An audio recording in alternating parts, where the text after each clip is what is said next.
Сағидан қалған қыз. Сағидан қалған қыз. Асанәлі Әшімов немересін ұзатты. Желіде актер Асанәлі Әшімовтың немересін күйеу жігітіне табыстаған сәтінен кадрлар тарады. Бұл туралы skifnews.kz ақпарат порталы хабарлайды. TikTok желісінде тараған видеоға пікір қалдырушылар актер марқұм ұлы Сағидың қызын ұзатқанын жазуда. Ағамыздың Сағидан қалған бір қыз, бір ұл немересі бар. Сол өзінің немересін ұзатып жатыр.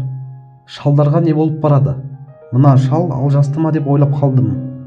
Осындай ұлы адамның ұрпақтары өз салт дәстүрлерін ұмытып жатқаны өкінішті. Қазір ештеңеге таңданбайтын болдық. Папасы өмірде жоқ, атасы ғой не істейді? Бұлар қазақ дәстүрін біле ме? Қазақта қызды жеңгелері береді, деді олар. Асанәлі Әшімовтың немересін ұзатқан сәті желіде үлкен пікірталас тудырған екен. Бірі оны дәстүрге қайшы деп қабылдаса, енді бірі жүрекке жылы тиген аталық парыз деп бағалады. Бірақ шын мәнінде бұл салтты бұзу емес, атаның немересіне деген махаббаты мен жауапкершілігінің көрінісі деп ойлаймын. Сағидан қалған жалғыз қыз Асанәлінің көзіндегі ең қымбат естелігі.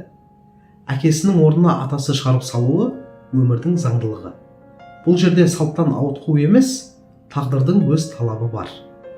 Папасы өмірде жоқ, атасы ғой не істейді деген пікірдің жаны бар деп ойлаймын. Өйткені әр дәстүрдің артында да адамдық пен мейірім тұруы керек.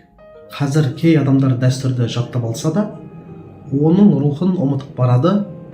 Ал Асанәлі сынды асыл қариялар сол рухты жүрегімен сезініп, ұрпағына аманат етіп отыр. Бұл тек бір той емес, әке орнына әке болған атаның көз жасымен, сағынышымен ұласқан сәт. Дәстүр тек қағида емес, өмірдің тынысы. Ендеше мұндай көріністерге өкпе емес, түсіністікпен қарау адамдықтың белгісі шығар.